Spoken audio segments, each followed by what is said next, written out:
Supongo que esta pregunta les suena, ¿no? Tiene años arriba de la mesa.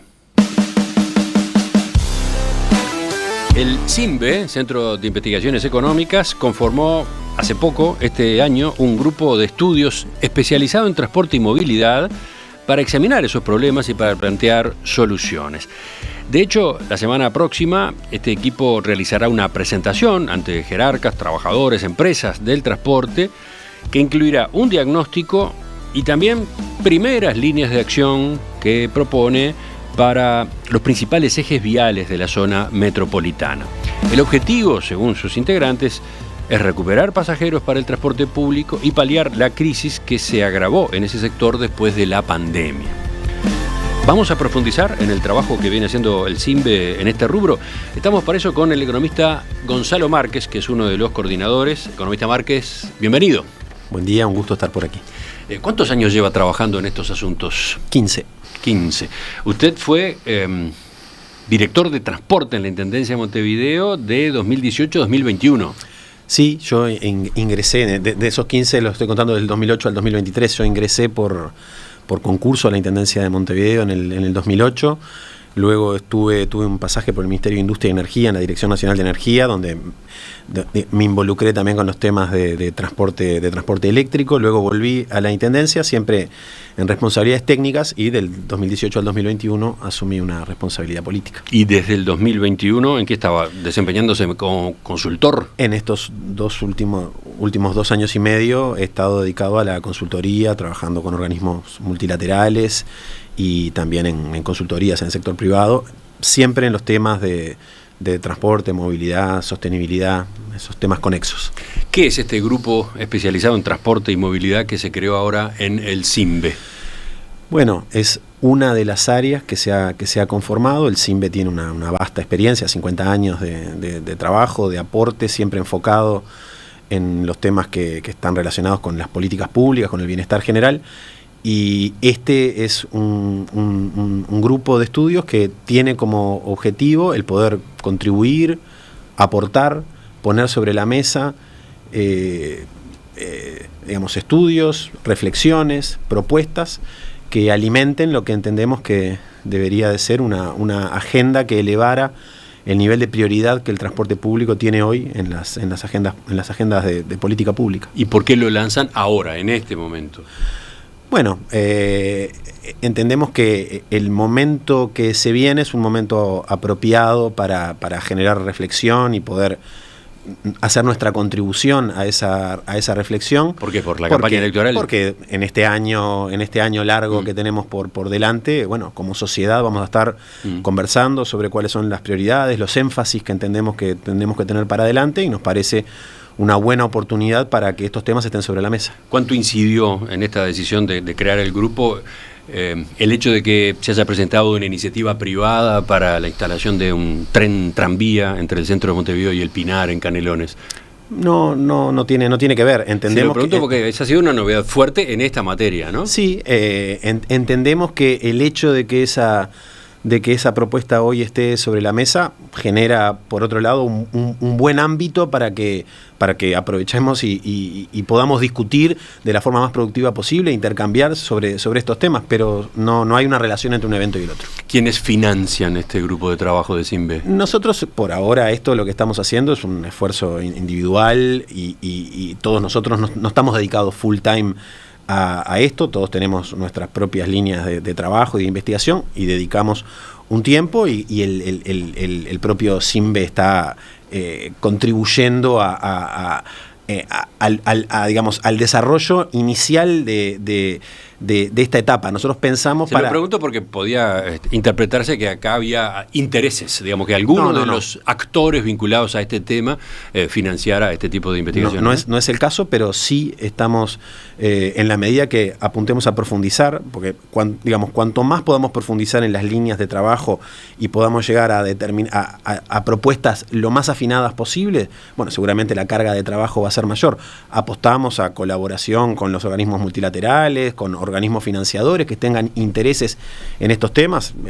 Exploraremos esas opciones para el año que viene. Vayamos al diagnóstico. ¿No está claro ya el diagnóstico de cuáles son los problemas las falencias del transporte metropolitano?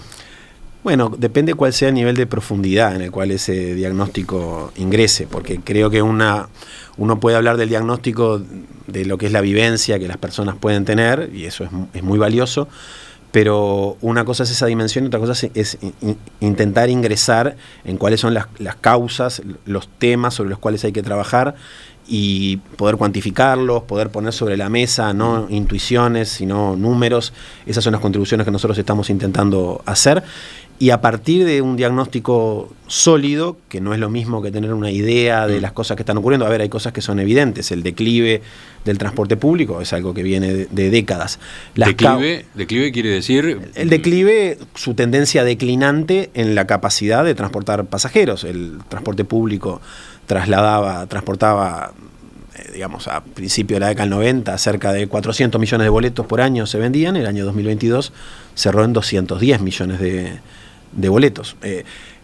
Claro que eso está afectado por el COVID, lo que ocurrió a partir del 2020, pero el 2019, año pre-COVID, había cerrado en 250, o sea que el declive es una tendencia que es estructural. El COVID lo que vino a hacer fue a acelerar algunas cosas que capaz que iban a ocurrir en 5 o 6 años y que ocurrieron en 1. Ese es uno de los, problemas. Ese es un elemento del diagnóstico. Esa es como ese es como el resultado de lo que viene ocurriendo, es la faceta más visible.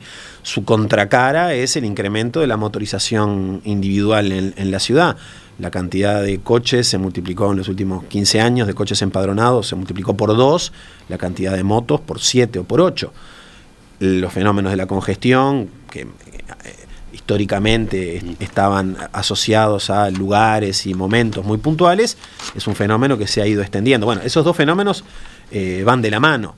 Van de la mano también, de la mano de la congestión, la disminución de la propia velocidad del transporte público y el aumento de los tiempos de viaje.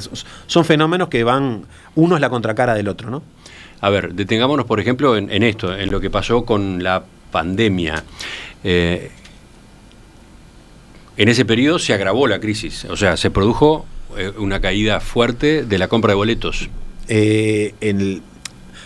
250 millones de boletos fue la venta del año 2019. Sí. En lo peor de la pandemia, entre los meses de marzo, abril, el sistema de transporte llegó a caer un 80%.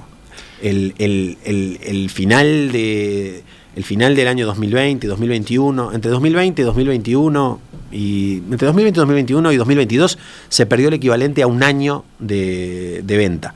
El año 2022 comenzó a registrar una recuperación, pero esa recuperación hoy está todavía lejos de ese 100% del año 2019. Digamos, el nuevo nivel donde se ha estabilizado el transporte público es de un 15% menor a lo que era en el año 2019. Pero el año 2019 ya era una venta muy reducida con respecto a años anteriores. Por eso decimos que se trata de tendencias más estructurales y que no el COVID lo que vino a hacer, vino a acelerar tendencias ya existentes en el sistema. ¿Qué personas dejaron de comprar boletos? Bueno, no ha sido homogéneo allí. Si bien la caída promedial fue de un 15%, si uno lo analiza por barrios, nosotros lo hicimos, y uno de los trabajos que tenemos publicados fue analizar geográficamente de dónde son las personas que dejaron de usar transporte público. Lo que encontramos es un patrón heterogéneo en esa desvinculación del sistema, en donde encontramos que en los barrios asociados a niveles de ingreso menores, esa caída fue nula o muy pequeña, pero en los barrios más costeros, asociados a un nivel de ingreso mayor, la caída fue de un 20 o de un 25%. O sea que el 15% es el promedio, pero hay un patrón heterogéneo que básicamente al final del día tiene que ver con cuáles son las alternativas de movilidad que unas personas y otras tienen, qué tan cautivos son o no del sistema de transporte, además de los temas del teletrabajo, que afectan distinto también a personas de mayor y menor ingreso, ¿no? Bueno, ahí está. Eso iba a preguntarle, ¿cómo pesa en este cambio el teletrabajo? Veía ahora los datos del censo, ¿no? Los que acaban de difundirse, los datos preliminares del censo. Allí se señala que en Montevideo teletrabaja el 8% de la población y un 2,8% teletrabaja de manera parcial a lo largo de la semana. Canelones tiene números distintos, pero también, ¿no? 3,3% de la población teletrabaja, 2% teletrabaja algunos días de la semana. Son datos muy frescos todavía como para que tengamos un análisis acerca de ese, más allá de uno puede conceptualizar esto en términos generales, pero no tenemos una reflexión profunda y fundada sobre eso. Me parece que los datos del censo están mostrando lo que todos intuíamos, ¿no? Que está siendo relevante la participación del teletrabajo, porque este porcentaje que mencionabas no es un porcentaje menor. Entonces, ¿qué es lo que se proponen hacer? Cuando ustedes elaboran pensando en el futuro, un objetivo es, no sé, que vuelva a subir la venta de boletos. Bueno, un primer objetivo sería estabilizar, ¿no? Para luego comenzar a recuperar. El objetivo claramente es que el transporte público recupere su rol central, vertebrador y estructurador de la movilidad en la ciudad.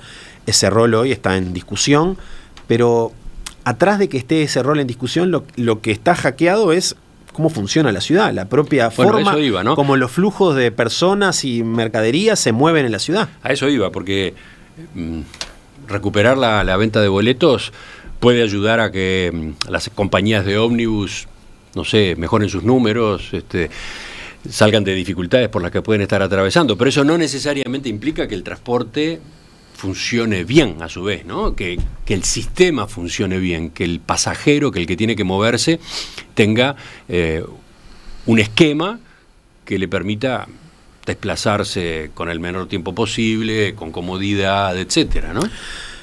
A ver, el sistema de transporte en la década de los 80 y 90 trabajaba fundamentalmente con público cautivo. ¿A qué nos referimos con público cautivo? Aquel que no tiene alternativas y que necesitaba moverse en transporte público porque era su única alternativa.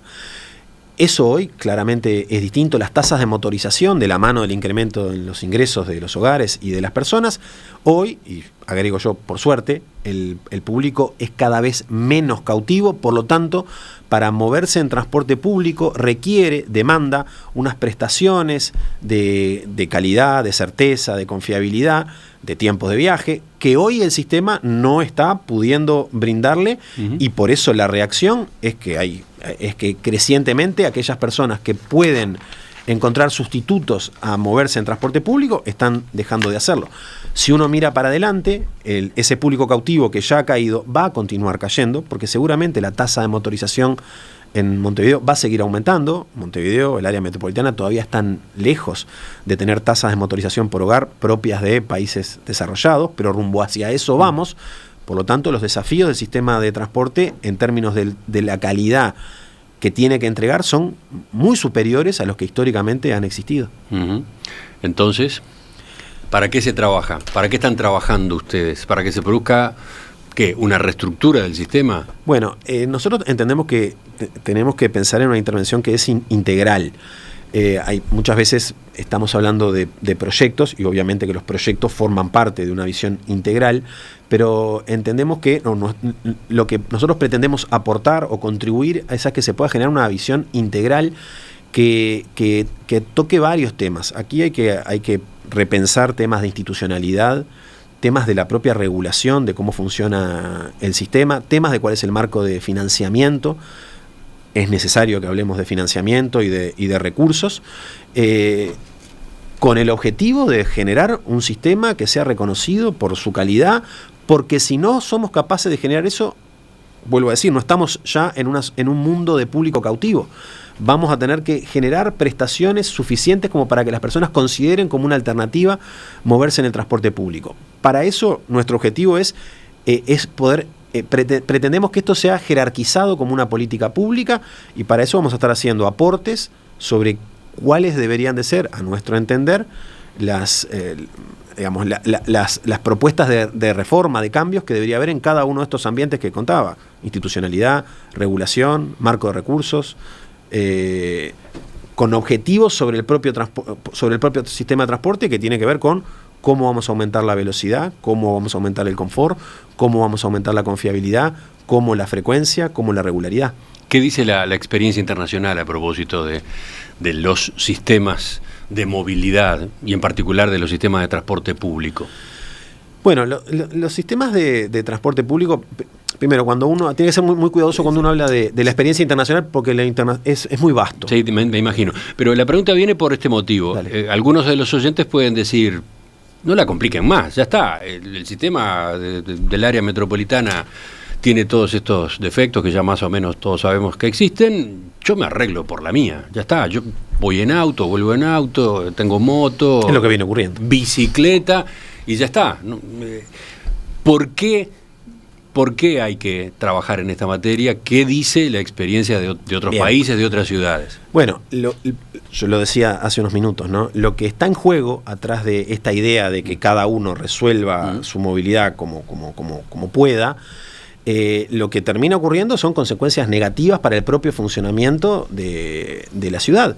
Esto es, la movilidad basada... Si el sistema de movilidad metropolitano se va a terminar basando en movilidad individual, lo que vamos a tener son tiempos de viaje crecientes, congestión creciente, contaminación creciente, accidentalidad creciente, problemas en donde, a ver, el resumen sería que a todos les va a ir mal. Básicamente, a los que van en ómnibus, no conocemos ninguna experiencia. A los que van en ómnibus no le va a ir demasiado pero bien. Pero tampoco a los que van en auto. Y tampoco a los que van en auto, y los que van en moto.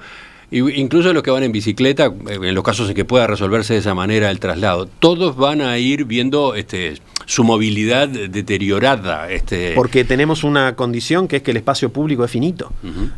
Tenemos una condición que es que podemos generar mayores espacios en algún lugar, pero es puntual. Pero básicamente la infraestructura, el espacio disponible es el que es, y si no somos capaces de gestionarlo con inteligencia, los problemas son crecientes. Cuando digo gestionarlo con inteligencia es simplemente, por ejemplo, en términos de ocupación de espacio público, yo hoy vine en ómnibus acá, ¿no? Vine en un ómnibus que mide 12 metros de largo por 2,5 metros de ancho, son 30 metros cuadrados. Ahí había 40 personas. En 30 metros cuadrados, 40 personas. Un auto mide 5 metros por 2 y en Montevideo su tasa de ocupación es 1,3 personas. O sea que en 10 metros cuadrados hay una persona y poco, y en el caso de transporte público, en 30 metros cuadrados hay 50. A ver, de vuelta, esto nunca se trata en términos de todo o nada. Ninguna ciudad del mundo funciona enteramente a transporte público. Ahora, si no logramos que el transporte público recupere su rol dominante, y eso es lo que ocurre en esas ciudades cuando las personas viajan y dicen, me gustaría que esto funcionara. Nunca es una ciudad que esté basada en movilidad privada. Agregaría, supongo que esto está bien, que a ese cuadro que usted venía describiendo a grandes rasgos, tenemos que incorporarle el hecho de que el Estado, por distintas vías, pone dinero en el sistema, ¿no? En un sistema que tiene todos estos inconvenientes de lo que estamos conversando, hay de todos modos plata de toda la comunidad puesta. Efectivamente. Y digamos, si uno tuviera que decir cuál ha sido el objetivo de esos recursos puestos, digamos que el foco de la política en transporte que ha tenido estos años, básicamente ha hecho su foco en la tarifa. En la tarifa como la variable, y de ahí se explica el subsidio al gasoil para rebajar la tarifa, subsidio que pone la Intendencia para rebajar la tarifa, y efectivamente hoy, si no existieran esos aportes, la tarifa estaría por encima de lo que hoy es. Ahora, colocar la tarifa en el centro del sistema de transporte es un error, porque efectivamente la tarifa puede ser un problema o una barrera para determinados segmentos, pero eso no es la demanda en calidad que las personas están esperando. No es que están esperando una rebaja del 20% en el precio del boleto para decir, ahora sí, como voy a pagar 5 pesos menos de boleto, ahora sí voy a volver al transporte público. Eso no es ese el tipo de medidas necesarias para revertir. Ahora, trabajar en tarifa, que es lo que digamos ha sido el foco mayor de la política en los últimos años, es como una especie de rémora del esquema de público cautivo. Cuando vos tenés a la mayor parte de la sociedad que necesariamente tiene que ir en transporte público, obviamente que la tarifa es la variable, y la preocupación por la calidad relativa. ¿Por qué? Porque básicamente es lo que tenés. Los desafíos son completamente distintos. Con esto no quiero decir que la propuesta sea hay que elevar un 30% de la tarifa para financiar el sistema. No va tampoco por ahí. Ahora, el foco, los recursos tienen que ir mucho más direccionados a dónde vamos a hacer inversiones, cómo vamos a mejorar la calidad, y la calidad requiere recursos, no hay vuelta. Enseguida avanzamos por ese lado. ¿Cuáles serían algunas líneas de acción, o por lo menos grandes líneas de acción a encarar? Dice desde la audiencia Marcelo: es una ironía estar escuchando esta entrevista sobre los problemas de movilidad mientras estoy con el auto en un embotellamiento. La aguada es imposible a esta hora.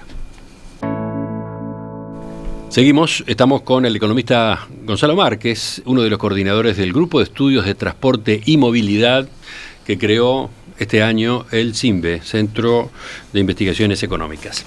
Estábamos pasando a las alternativas, o por lo menos grandes trazos de propuestas de reforma para el sistema de transporte metropolitano. Por ejemplo, había una referencia a la institucionalidad, ¿no?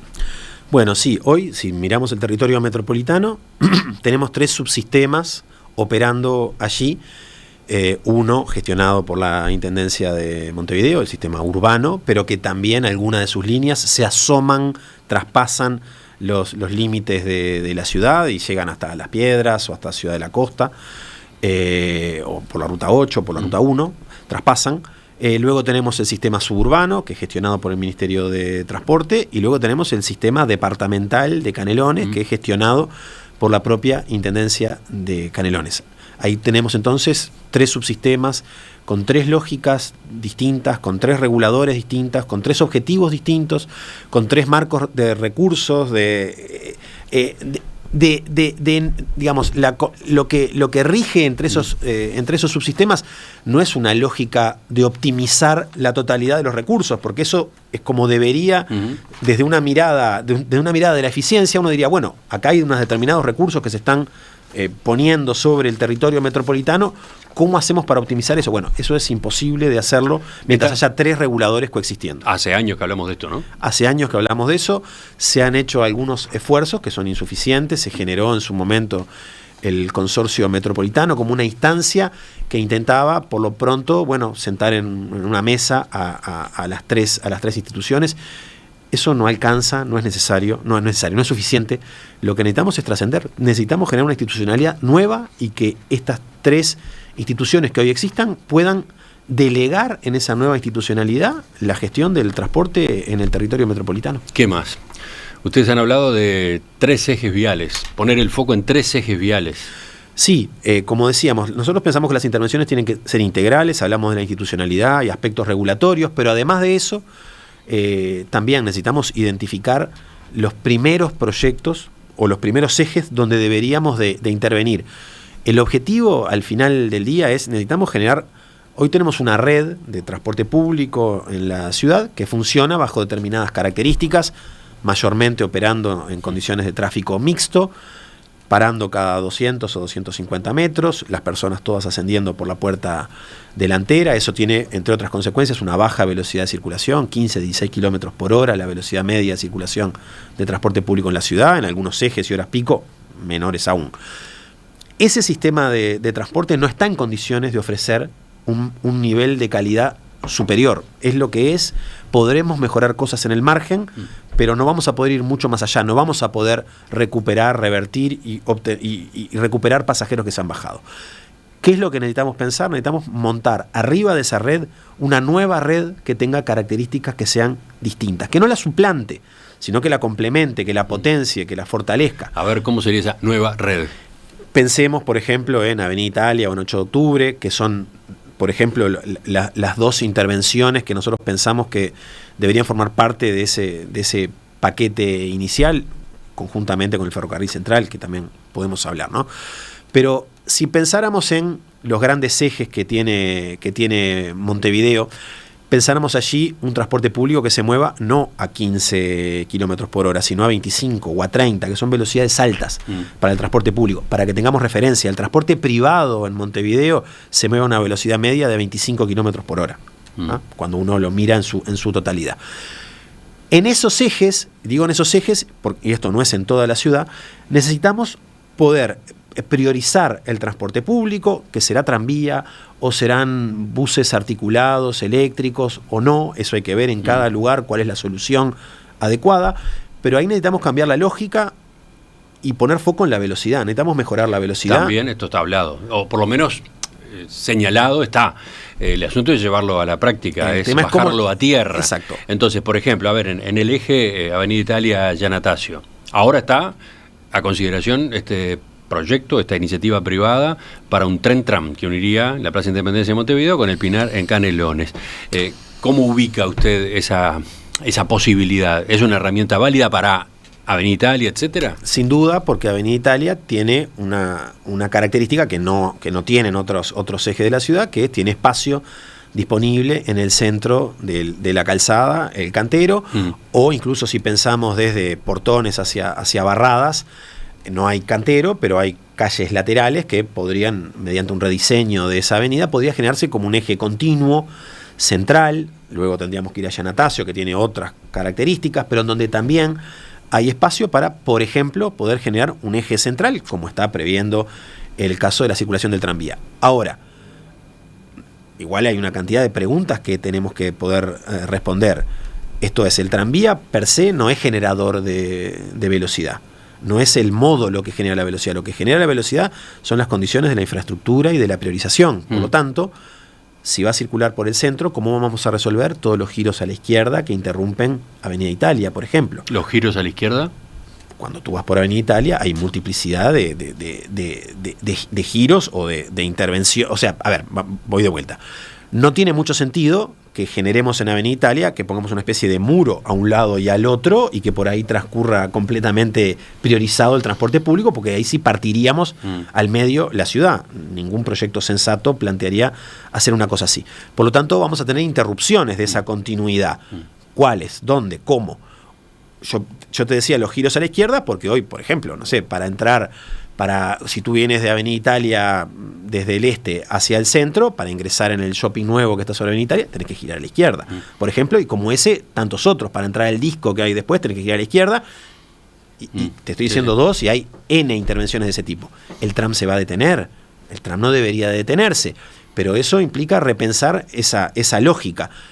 Luego, cuando llegue al Boulevard Artigas, ¿qué es lo que va a ocurrir? ¿Cómo se va a pasar Boulevard Artigas? ¿Cómo eso va a circular en 18 de julio? Inicialmente se había señalado que iba por Tres Cruces, incluso estaba la discusión sobre si se metía en el túnel o no se metía. Ahora las últimas versiones señalan que no, que da una vuelta por el Parque Valle, ¿no? Por ejemplo, que si va de 18 de julio hacia afuera, una vez que llega al Obelisco, da vuelta al Obelisco, se mete por Morquio y Ricaldoni, etcétera, rumbo a Avenida Italia. No creo que ese sea un trazado adecuado para una línea cuyo objetivo es brindar un servicio de calidad. El primer punto sería, necesitamos unir los grandes atractores de personas. Al hacer ese recorrido, por ejemplo, vamos a estar dejando sin cobertura de transporte público, ni más ni menos que a la principal mutualista del Uruguay, que es la Médica, que está allí, y ni más ni menos que el principal atractor, que es Tres Cruces, en su doble condición de shopping y de terminal. Claro que es un problema gigantesco cómo resolver eso. Ahora, es el tipo de cosas que necesitamos poder resolver, porque la solución no puede ser esquivar donde las personas quieren ir para agilizar. Justamente el valor que necesitamos agregar en los proyectos de transporte es cómo conectar los lugares a donde las personas quieren ir. O sea, de vuelta a la idea de que acá hay que pensar en el sistema. Sin duda. No en una herramienta en particular. Cada uno de los proyectos tiene que estar alineado a cuál es la visión. Como te decía, la visión aplicada a un proyecto de esas características debería ser cómo voy a resolver los problemas atrás de conectar los lugares en donde las personas quieren ir. Por ejemplo, la otra parte del trayecto, 18 de julio. 18 de julio, para pensar en un tranvía en 18 de julio necesitamos replantearnos todo 18 de julio. Los anchos que hoy 18 de julio tiene 3 anchos distintos. Tiene un ancho de 13 metros de Plaza Independencia hasta Cuareim, de 16 metros de Cuareim hasta Ejido y de 18 metros de Ejido hacia el Obelisco. Los problemas a gestionar son distintos, entonces en el área de 18 metros pueden coexistir el tranvía, el auto, la bici. Hay que ver cuál es el espacio que vas a darle para cada uno. Ahora, en el tramo más comprometido, que es el de los 13 metros de Cuareim a Plaza Independencia, que a su vez son las menores velocidades de circulación de todo el sistema de transporte, ahí no vamos a tener que tomar decisiones. Si vamos a poner un tranvía por allí, seguramente no van a poder circular autos por allí, porque no va a haber ancho suficiente para que todo eso ocurra. Y la solución no puede ser, bueno, que... Pero en otras ciudades, no hay ciudades chicas incluso en las que el tranvía convive perfectamente con el tráfico normal de autos, a 8 kilómetros por hora, a 8 kilómetros por hora. El punto es, claro, a ver, podés ir a Bruselas o podés ir a ciudades holandesas, vas a ver, pasando por la plaza. Tú dijiste una clave recién, ciudades chicas. Ciudades chicas en donde el tiempo de viaje no es tan crítico como cuando yo quiero. Esto es para ir al Pinar. O sea, estamos hablando de líneas de 30 kilómetros. En esas ciudades europeas no hay línea de 30 kilómetros porque los 30 kilómetros te fuiste a otra ciudad. Son ciudades mucho más densas, condensadas, donde los problemas de tiempo de viaje son de otra característica. Es como que tuviéramos a Montevideo concentrada en el perímetro de entre Boulevard y Boulevard. Bueno, sería otro el tipo de cosas que podríamos hacer. Nosotros necesitamos hacer foco en la velocidad. Si precisamos hacer foco en la velocidad, necesitamos entender cómo vamos a priorizar transporte público. Entonces, la solución del tram conviviendo con autos ya existe. En Toronto, en varias ciudades europeas, hay sistemas de tranvía que funcionan a 10 kilómetros por hora. Y eso no es lo que va a revertir el declive del transporte público. Necesitamos elevar las velocidades de circulación. El otro eje, el de 8 de octubre, Camino Maldonado, también se lo ha mencionado en distintas ocasiones, hasta en esta administración, ¿no? Al comienzo, todavía no hemos visto realizaciones. ¿De qué manera lo conciben ustedes? Esos dos ejes son mencionados por diferentes razones. El 8 de octubre y Camino Maldonado es el principal eje de transporte público, en Italia es el principal eje de transporte privado, allí donde hay mayor potencialidad para captar nuevos usuarios. En el caso de 8 de octubre y Camino Maldonado, claramente no tenemos las condiciones de anchos que hay en Avenida Italia. Por lo tanto, cualquier solución que apueste a priorizar y a mejorar velocidad en transporte público va a tener que pensar, por ejemplo, en cómo utilizar lo que tenemos en 8 de octubre es pares viales que tenemos que pensar cómo poder utilizarlos. Juanicó, Urquiza, Rousseau. Las paralelas. Las paralelas, eso es una condición que no ocurre en todas las calles de Montevideo tampoco. Entonces, una de las formas de ampliar capacidad allí en los lugares donde no la hay, porque 8 de octubre es mucho más estrecho obviamente que Avenida Italia, es repensar cuál es el rol de las paralelas para, por ejemplo, canalizar tráfico privado para allí y dejar 8 de octubre mucho más claro para transporte público. Enseguida completamos la entrevista con el economista Gonzalo Márquez, viendo otros grandes trazos de reformas posibles en el sistema de transporte metropolitano. ¿Por qué aparece entre las ideas que ustedes manejan que se utiliza el ferrocarril central? Lo mencionó un par de veces, me gustaría que lo viéramos enseguida. Llegamos a la tercera y última parte de la entrevista con el economista Gonzalo Márquez, uno de los coordinadores de este centro de estudios a propósito de transporte y movilidad que ha creado el CIMBE.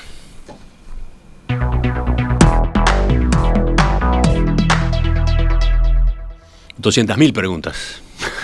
No va a dar el tiempo. Tengo cantidad de mensajes de los oyentes con todo tipo de inquietudes.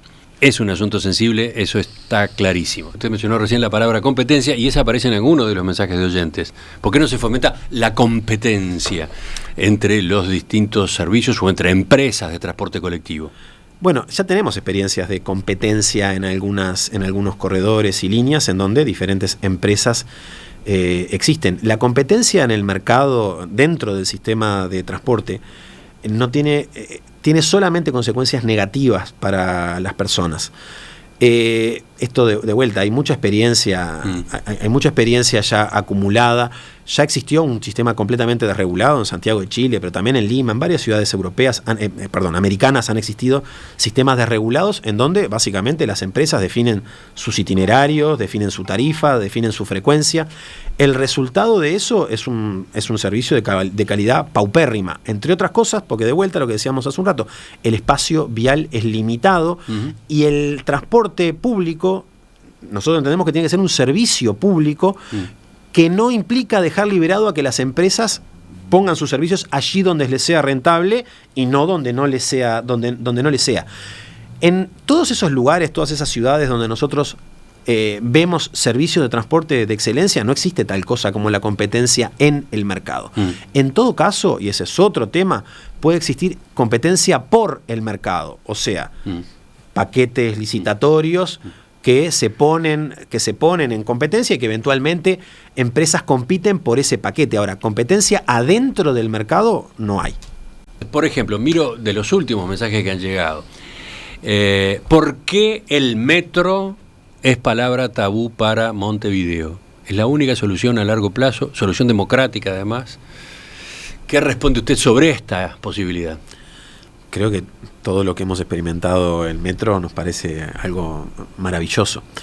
Yo creo que la pregunta que tenemos que... La pregunta real es, ¿estamos dispuestos como sociedad a invertir la enorme magnitud de recursos que tenemos que hundir para desarrollar metro? Un metro, tenemos la referencia de las ampliaciones de las últimas líneas en Santiago de Chile. Por ejemplo, estamos hablando de inversiones en el orden de 100, 120 millones de dólares por kilómetro. 120 millones de dólares por kilómetro. Por kilómetro, o sea, una línea de 10 o 12 kilómetros, podemos estar hablando de 1.000 o 1.500 millones de dólares.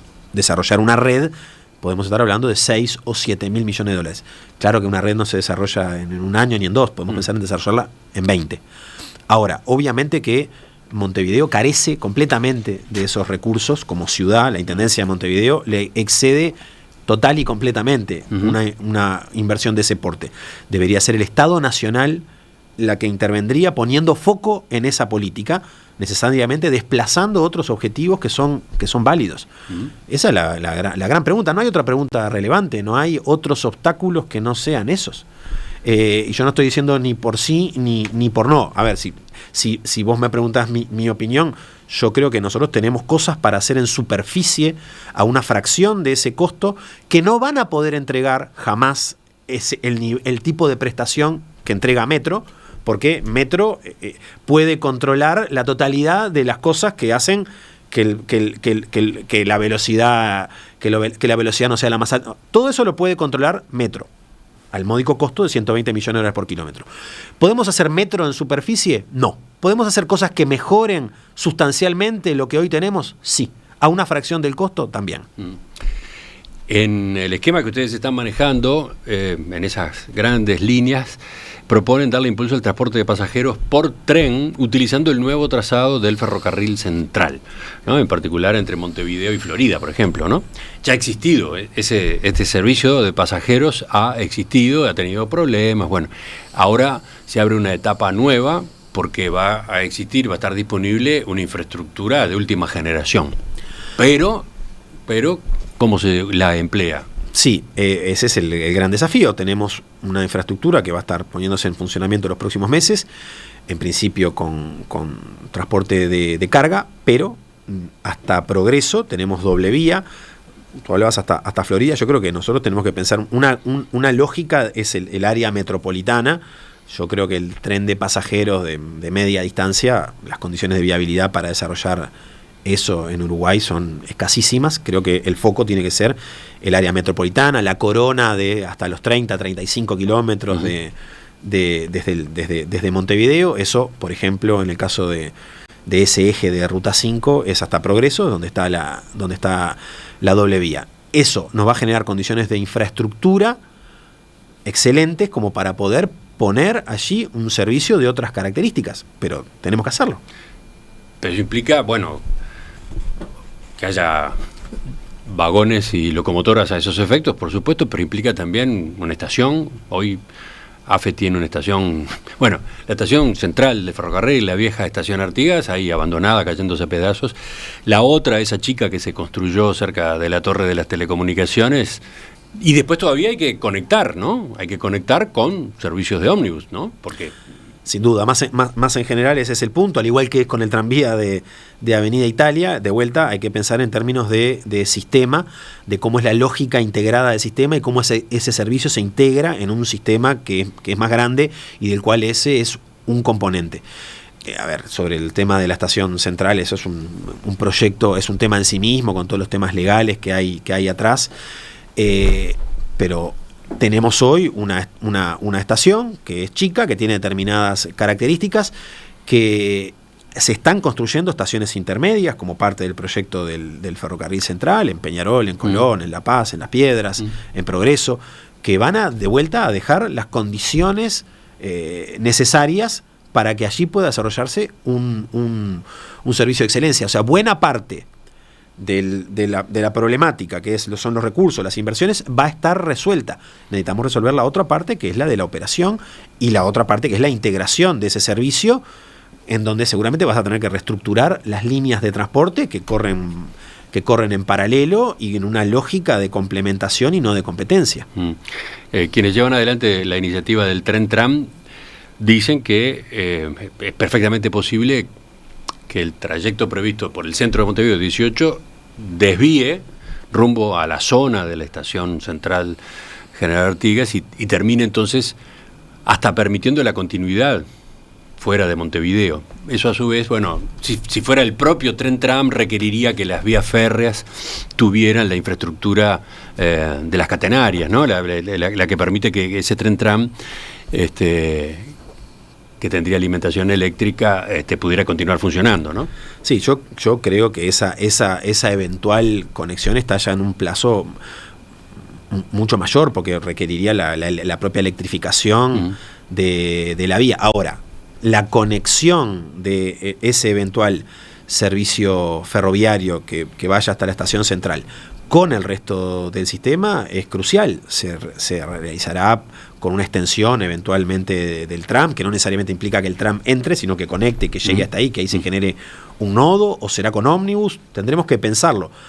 Tenemos que pensar en términos de red, cómo los diferentes proyectos que vayamos generando se van conectando y van haciendo una red. Como decía hace un rato, el desafío es necesitamos generar sobre la red existente, con las características que tiene, una red con características diferenciales. En 8 de octubre, en Avenida Italia, pero también vamos a tener que pensar en General Flores, en Agraciada. Obviamente que todo no lo vamos a poder hacer de un saque, necesitamos años para desarrollar esto. Nosotros entendemos que estas 3 intervenciones deberían de ser las primeras: Avenida Italia, 8 de octubre y el Ferrocarril Central. Hay oyentes que preguntan que, teniendo en cuenta que usted fue jerarca de esta materia en la Intendencia de Montevideo entre 2018 y 2021, no entienden cómo es que ahora, desde afuera de la Intendencia, formula propuestas, ¿no? ¿Qué pasó en aquel periodo? ¿Por qué no se pudo avanzar en esta dirección? Primero, el avance es como el horizonte, ¿no? ¿Qué querría decir? Los problemas nunca se resuelven en su totalidad. El tipo de cosas que nosotros estamos planteando acá, primero, nosotros no estamos aquí ni interpelando ni a nadie. Entendemos que las cosas que se han hecho hasta ahora han tenido determinados objetivos, y lo que entendemos es que la política de transporte en los próximos años tiene que estar sentada sobre otras bases. Ahora, todas estas cosas que yo estuve diciendo trascienden a la propia Intendencia de Montevideo. Generar el ferrocarril central, generar un servicio de tranvía o de BRT sobre Avenida Italia o sobre Camino Maldonado y 8 de octubre, de alcance metropolitano, es algo que trasciende a la propia Intendencia, y por eso necesitamos ubicarlo en un lugar distinto que lo que son hoy las propias competencias de la Intendencia de Montevideo o de la de Canelones. Y vamos a seguir conversando, ¿no? Porque ustedes van a ir preparando distintos informes, van a ir presentando alternativas, propuestas. Sobre ellas convendrá que se reflexione. Creo que la audiencia está muy interesada en particular, ¿no? Es un tema que es apasionante y que sobre el cual todos tenemos algo para decir, porque lo vivenciamos a diario, así que será un gusto volver a estar aquí.